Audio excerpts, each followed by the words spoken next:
Sup, ballers? Welcome to another video that shows that anyone can be a better general manager than Jeff Bridich. We pick up after the 2025 season, moving forward from our NLDS elimination, and I think we're finally about where we need to be to make a deep run into October. But before we begin, however, I have a request for you. You know how I always remind you to like, comment, and subscribe at the end of my episodes?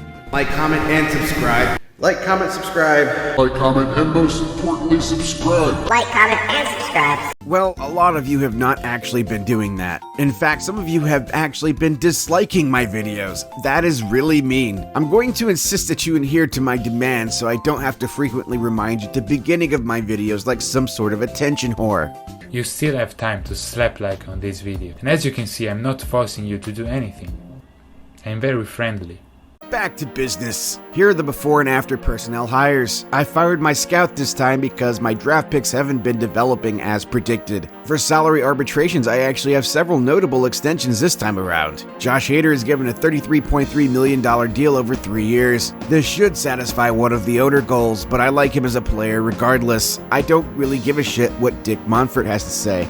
I don't do it for you, I do it for me. Andrew Vaughn accepts an extension worth $42.1 million over 4 years. I rather like his abilities at first base, and he's not terribly expensive. Taron Vavra gets a $12.25 million deal over 2 years. I was a little skeptical on whether to extend them or not, and I worry that second base will be a hole, but I'll deal with it later if need be. Liover Peguero gets $9 million over 2 years. Honestly, a pretty cheap deal, all things considered. Our star outfielder Julio Rodriguez accepts an extension worth $73 million over 5 years. I'm hoping to utilize him at more positions this season, including first base. Mike Clevenger and Zach Little are non-tendered and subsequently released. I make a few trades, the first with the Angels sending Ben Bowden and Miller Plyman for Robert Hassel III and 2 minor leaguers. Despite the impending logjam in the outfield, I couldn't resist going after this guy, seeing his ratings. He has decent batting ratings, but also is a great fielder and has tremendous speed. I think this guy could end up being our future center fielder.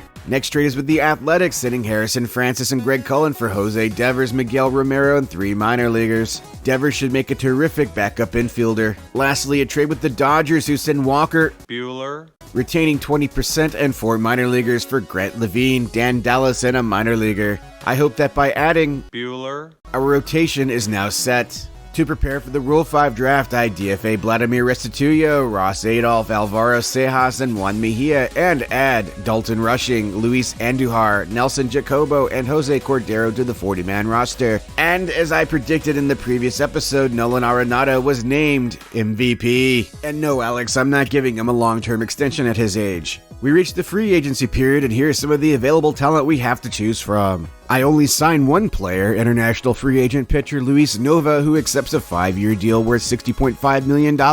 I don't typically have tremendous luck with international free agents, but there's something about this guy I just have a really good feeling.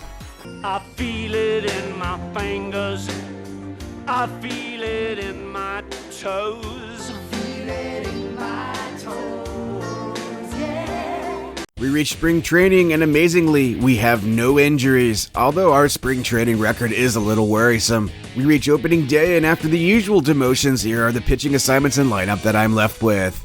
As per the usual tradition, I played the opening day game, and here's the lineup that I went with. We absolutely murdered the Phillies this game. We smashed 4 home runs as a team, 2 of which were from Luis Robert, who started off the game with the leadoff solo shot to put us on the board, as well as this 2-run bomb in the top of the 6th that put us way ahead. We end up demolishing the Phils 9-2, and I honestly feel a little bad about it. Shortly after, Trevor Betancourt is out for 14 months. Well, then could we at least pull up here and get some dinner? Because I like to be wined and dined after I've been fucked! I call up Rookie Cabrera in his place. These are my new pitching assignments. Julio Rodriguez is out for 6 to 7 weeks. Normally this would upset me, but I think we have enough outfield depth to recover. And as such, I call up Nelson Jacobo in his place. This is my new lineup. Matt Cronin is out for 6 weeks, and I call up Casey Kalick in his place. These are my new pitching assignments. We reach May having absolutely kicked ass with a 22-9 record, a .755 win percentage, but are somehow only second in the division. What the fuck? How is this even possible? These are my pitching stats, as well as my batting stats. Taking a look at Nolan Arenado, he's definitely showing signs of regression from his MVP season, batting only .205 and has a 758 OPS. He's in the last year of his contract, so this may end up being the end of his career as a Rocky, but we'll see. I make a trade with Toronto, who sent Emerson Hancock and 2 minor leaguers for Luis Robert and Dante Mendoza. I had too many outfielders at this point, and taking a look at Hancock's ratings, he's a pretty well-balanced player, and I think he's going to fit right in. To make this trade work, I promote Luis Andujar. These are my new pitching assignments, as well as my lineup. Jose Chambuco is out for 6 weeks, and I call up Nick Frazo in his place. These are my new pitching assignments. After a rather uneventful May, we arrive at June having lost only 6 games in the last month, having accrued a 47-15 record, a 758 win percentage, first in the division. We're contenders now. These are my pitching stats, as well as my batting stats. I make no roster moves at this time. Taking a look at Josh Hader, he's having a very memorable season with a .4 ERA, .84 whip, 11.35 ERA plus, 15 saves, and is giving up less than half a home run per 9 innings. This is fucking amazing stuff, and remember, this guy pitches for Colorado. Draft time, and we have the 28th pick this time around. Only thing of note, our 16th round pick wanted an $8 million signing bonus, which I had absolutely no intention of doing. Julio Rodriguez is no longer injured and is sent on a rehab assignment. Shortly after, Jose Chambuco is also sent on a rehab assignment. We reached the All-Star game, and although this is typically something I skip in these videos, I wanted to point out the irony that despite being on course to break the Major League record for wins, we only have 2 players named to the All-Star game, Liover Peguero and Josh Hader. This either means that the voters are really fucking stupid, or our team is incredibly well-rounded despite not having superstar players. Even Nolan Arenado didn't make the roster. What the fuck is wrong with this fucking world? Matt Cronin is no longer injured and is sent on a rehab assignment. Mid-season goals time, and the owner is good with my performance. I would sure fucking hope so. Several rehab assignments have come to an end, and I demote Jimmy Glowinky, Ricky Cabrera, and Casey Kalick while calling up Jose Chambuco, Matt Cronin, and Julio Rodriguez. These are my new pitching assignments, as well as my lineup. We reached July, still cruising into the history books with a 61-26 record, a 701 win percentage, first in the division. I genuinely didn't expect this run of excellence to continue, but we look pretty unstoppable at the moment. These are my pitching stats, as well as my batting stats.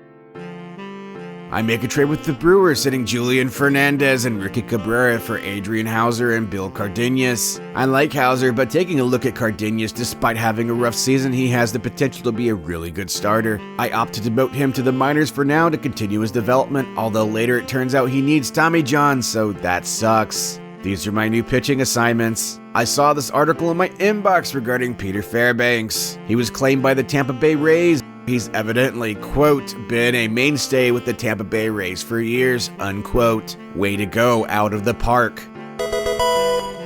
Nelson Jacobo is out for 4 weeks, and I call up Jimmy Glowinky in his place. This is my new lineup.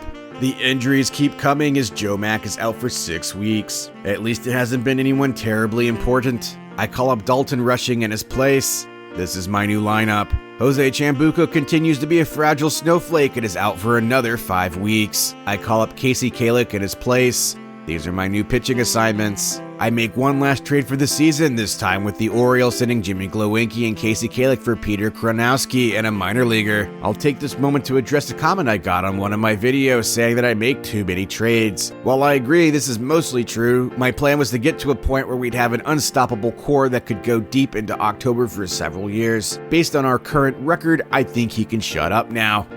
Yes! Yes! Oh, yeah! Can you feel that, buddy? Huh?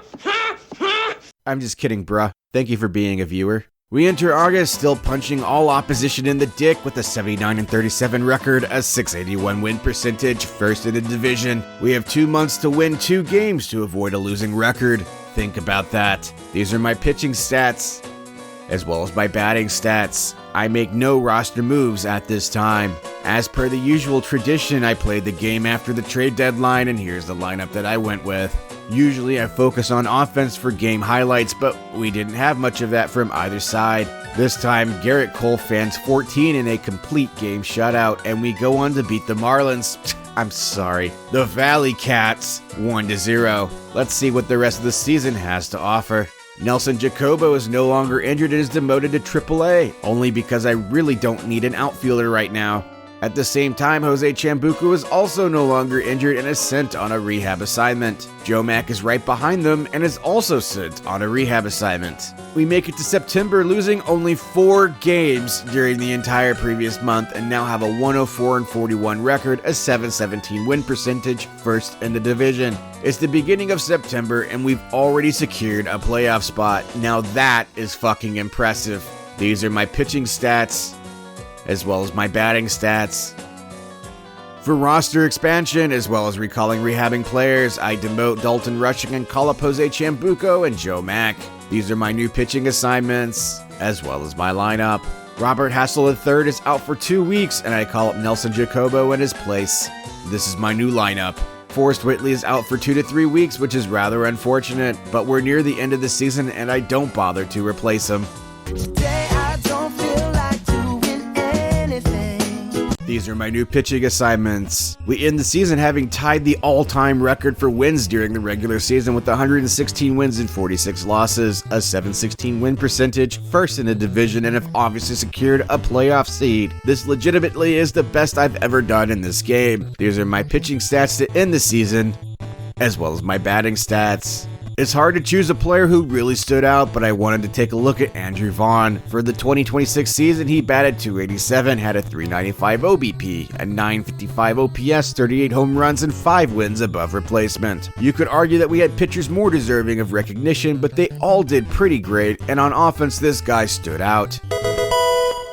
We must set our playoff roster, and here are the pitching assignments and lineup that I went with. You'd think that we'd have coasted through the playoffs, but believe me, it was a struggle. We beat out the Padres in 5 games, who were really the only other team remotely close to us in wins. In between rounds, I activate Robert Hassel III and replace Blaze Alexander, and this is my new lineup. Following that, we progress into the NLCS, and we beat out the Braves in 7 games. Despite being on the brink of elimination in both rounds so far, the Colorado Rockies are finally in the goddamn World Series. We have put together an unlikely team of misfits, and we've been training like crazy all summer. Yeah, it's a motley crew that you'd think would never even be able to win a single game. We had a kooky training period where it seemed like nothing was gonna go right. But guys, somehow we made it to the finals. Before the World Series, I activate Forrest Whitley in place of Jose Chambuco, and here are my new pitching assignments. And finally, the moment we've been waiting for 7 episodes. Do we finally win it all? Let's fucking go. 20, 21, 22, 23, 24, and he stopped on 25. What is the prize? It's $40. He couldn't have